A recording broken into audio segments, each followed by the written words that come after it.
Hey guys, and welcome to my channel.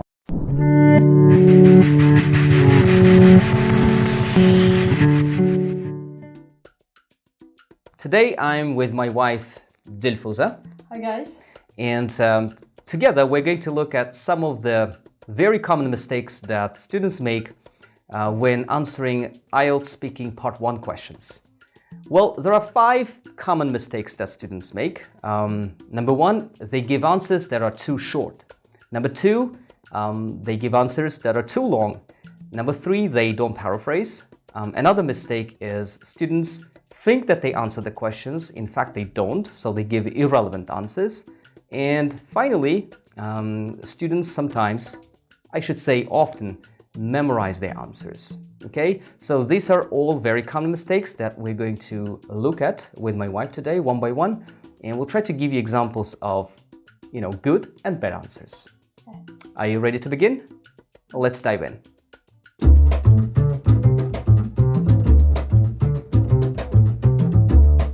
Okay, Dilfuza, here's my first question for you. Yes.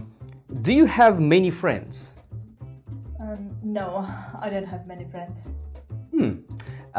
This answer is too short. Well, yes, it does answer the question, but it doesn't really give examiner enough evidence to assess your language ability. Guys, remember that this is a language test and you need to demonstrate your ability to speak at length. This means you need to develop your answers. So giving only one sentence answer is usually not enough. So let's try again. Do you have many friends? No, I don't. I have the 2 best friends whom I've known since my childhood. I also have a couple of mates from school. We like hanging out together every now and then. This is a much better answer.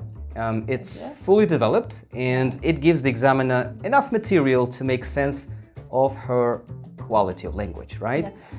So if your target is 7 and above, make sure you give extended answers, but not too long either, right? So 2 to 3 sentences is what you need. And this leads us to the next common problem.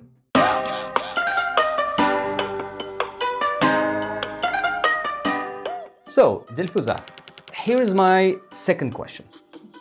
How often do you go out with friends? Spending time with my friends is very important to maintain friendship. Therefore, I try to meet my friends almost every day. We love to spend evenings together. One of my friends plays the guitar very well, so we often gather at his place to listen to him playing. At the weekends, we like going out to spend time in nature. I think this answer is too long, isn't it? This is not part 3 yet, so your answers don't need to be too detailed, right? So also try to answer questions in part 1 without giving any lead-in statement. You don't need a statement like spending time with my friends is important to maintain friendship, right? So some students think that they need to give answers that are long and they need to be very formal. This is not true, especially with part 1, guys. You need to speak in a very natural, friendly way. Imagine you are talking to your friend. So let's try answering the same question again. Yeah, that's right. So, how often do you go out with friends? Only once or twice a week. At the moment, I don't have much spare time to meet my friends, unfortunately. So we only get together at the weekends. Oh, this is a much better answer. It's short, but not too short. And it's straight to the point. You really don't need to give any more information. Okay. Thank you.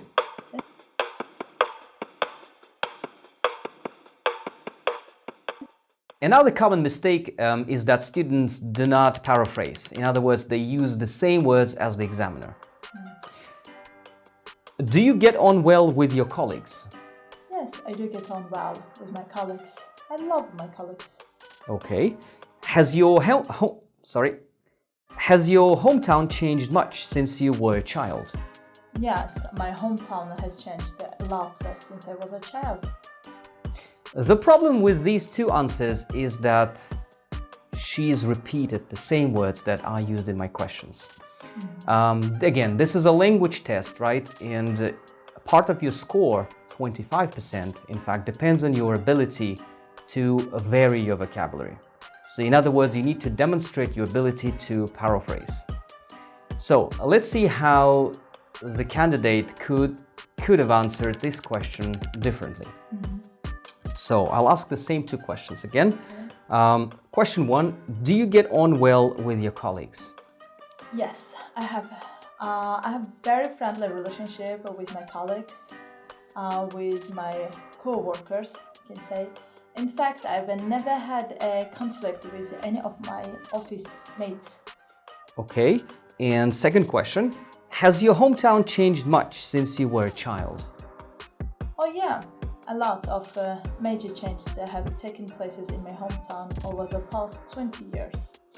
These answers are much better because this time she has also clearly demonstrated her ability to vary her language by paraphrasing effectively. Have you guys noticed the synonyms and parallel expressions that she's used to paraphrase my questions? Write them in the comments below.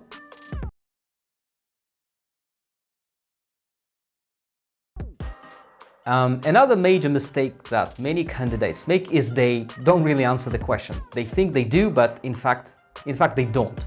So let us demonstrate this. What sort of food do you like eating the most? Okay, first, I'm not a fast eater at all. If I work up an appetite, I could eat a horse. If my body crave for something like a pizza or burger, nothing on the earth will stop me. Wow, you might have noticed that the candidate has tried to use a lot of fancy low-frequency vocabulary and some idioms too. And yeah, this is good. Well, many IELTS candidates, mistakenly think that they need to use a lot of fancy vocabulary and low-frequency words to get a higher score. Well, this is not always true, right? Because unfortunately, she did not really answer my question. So my question was about the sort of food that she likes eating the most, while in fact she did not really respond to my question.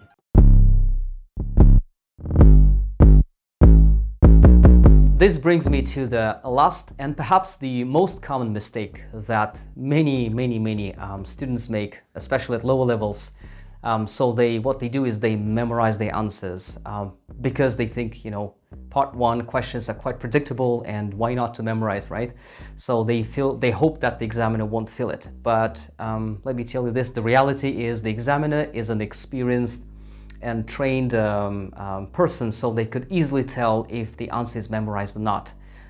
In fact, they could ask a follow-up question, and if the person has memorized the answer, it will be very difficult to answer an unexpected question for them. So there will be a major difference in the quality of your answer. So I would strongly advise you against memorizing your answers. If you want to sound more natural and improve your speaking and be more fluent and be better prepared for the exam, what I would recommend you do is try record yourself. So get into the habit of speaking to yourself, answering questions, answering IELTS speaking questions, and recording yourself. This could be a video or a voice recording. So listen to your recordings or watch them and see what you could do differently, how you could answer the question differently, and maybe record yourself again and see if there's any difference. I'm sure if you do this many times, your speaking skills will improve.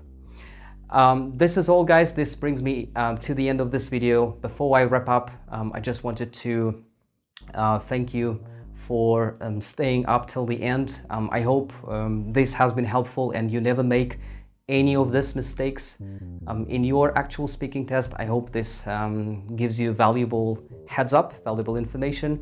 So stay tuned for my other videos. If you liked this video, please give it a thumbs up and subscribe to my channel if you haven't already done so. There will be more valuable content coming out. So thank you so much. Good luck with your exam preparation. And yeah, cheers. See you in my next videos. Bye.